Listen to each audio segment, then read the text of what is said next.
Reporter TV principal correspondent R റോഷിപാലിനെതിരായ cyber ആക്രമണത്തിൽ police നടപടിയെടുക്കണമെന്ന് KUWJ. ഉപതെരഞ്ഞെടുപ്പ് റിപ്പോർട്ടിംഗിനിടെ നൽകിയ വാർത്തകളുടെ പേരിൽ റോഷിപാലിനെതിരെ കോൺഗ്രസ് നേതാക്കളും പ്രവർത്തകരും നടത്തുന്ന സൈബർ ആക്രമണവും കൊലവിളിയും അതീവ ഗൌരവമുള്ളതാണെന്നും KUWJ സംസ്ഥാന കമ്മിറ്റി. ഇതിന് പിന്നിലുള്ളവരെ കണ്ടെത്തി നിയമ നടപടികൾ സ്വീകരിക്കണം എന്നാവശ്യപ്പെട്ട് മുഖ്യമന്ത്രിക്കും DGPക്കും പരാതി നൽകുമെന്ന് യൂണിയൻ പ്രസ്താവനയിലൂടെ അറിയിച്ചു.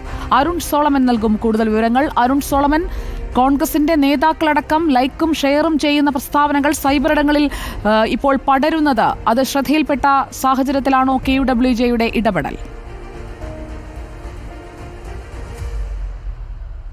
സുജയ, തീർച്ചയായിട്ടും പാലക്കാട് ഉപതെരഞ്ഞെടുപ്പുമായി ബന്ധപ്പെട്ട് റിപ്പോർട്ടർ TV പ്രിൻസിപ്പൽ കറസ്പോണ്ടന്റായിട്ടുള്ള ആർ റോഷിപാൽ നൽകിയ വാർത്തകളുടെ പേരിലാണ് കഴിഞ്ഞ ദിവസം അടക്കം സമൂഹ മാധ്യമങ്ങളിൽ കോൺഗ്രസ് പ്രവർത്തകരും അണികളും ഒരുപോലെ സൈബർ ആക്രമണവും അതുപോലെ തന്നെ കൊലവിളിയും നടത്തി വരുന്നത്. ഇതിൽ പ്രതിഷേധിച്ചുകൊണ്ടാണ് ഇപ്പോൾ KUWJ മുന്നോട്ട് വന്നിരിക്കുന്നത്. ഇത് അതീവ ഗൗരവപരമായിട്ടുള്ള ഒരു കാര്യമാണ്. ഇതിൽ പ്രധാനം നിസാർ കുമ്പള എന്ന് പറയുന്ന ഒരു പ്രവർത്തകന്റെ ഫേസ്ബുക്ക് പോസ്റ്റാണ്. ഇതിൽ പ്രധാനമായും അദ്ദേഹം ഈ പോസ്റ്റിലൂടെ റോഷിപാലിന്റെ ചിത്രം ഉൾപ്പെടുത്തിക്കൊണ്ട് അദ്ദേഹം പറഞ്ഞിരിക്കുന്നത് SDPIയുടെ കൂട്ടില്ലാതെ UDF അല്ലെങ്കിൽ കോൺഗ്രസിന് മുന്നോട്ട് പോകാൻ കഴിയില്ല, കൈപ്പാങ്ങിന് കിട്ടുന്ന ഒരു അവസരത്തിൽ തീർത്തു കളയണം എന്നൊരു കൊലവിളി പ്രസ്താവനയാണ് ഈ നിസാർ കുമ്പള എന്ന് പറയുന്ന പ്രവർത്തകൻ നടത്തിയിരിക്കുന്നത്. ഈ പ്രസ്താവന വളരെ ഞെട്ടിക്കുന്നതാണ് എന്നുള്ളതാണ് പത്രക്കുറിപ്പിൽ KUWJ പ്രധാനമായും ചൂണ്ടിക്കാണിക്കുന്നത്. ഇത്തരത്തിലുള്ള പ്രവർത്തികൾ നടത്തുന്നവരെ കണ്ടെത്തി നിയമ നടപടികൾ സ്വീകരിക്കണമെന്നുള്ള ഒരു ആവശ്യമാണ് ഈ പത്രക്കുറിപ്പിൽ പ്രധാനമായും ഉന്നയിക്കുന്നത്. ഇത് സംബന്ധിച്ച് നിലവിൽ മുഖ്യമന്ത്രിക്കും DGPക്കും പരാതി നൽകിയിട്ടുണ്ട്.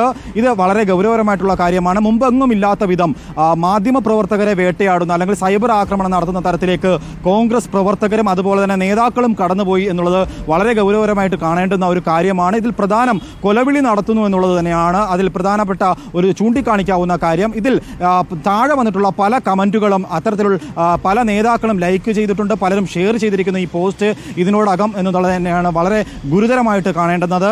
വിജയാഹ്ലാദത്തിനിടയിലും ഇത്തരത്തിലുള്ള പ്രവൃത്തികൾ കോൺഗ്രസ് പ്രവർത്തകരുടെ ഭാഗത്തു നിന്നും അല്ലെങ്കിൽ അണികളുടെ ഭാഗത്തു നിന്നും ഉണ്ടാകുന്നത് ഒരിക്കലും അംഗീകരിക്കാൻ കഴിയില്ല എന്നുള്ളത് തന്നെയാണ് KUWJ പ്രസ്താവനയിലൂടെ അറിയിച്ചിരിക്കുന്നത്. സുജയ.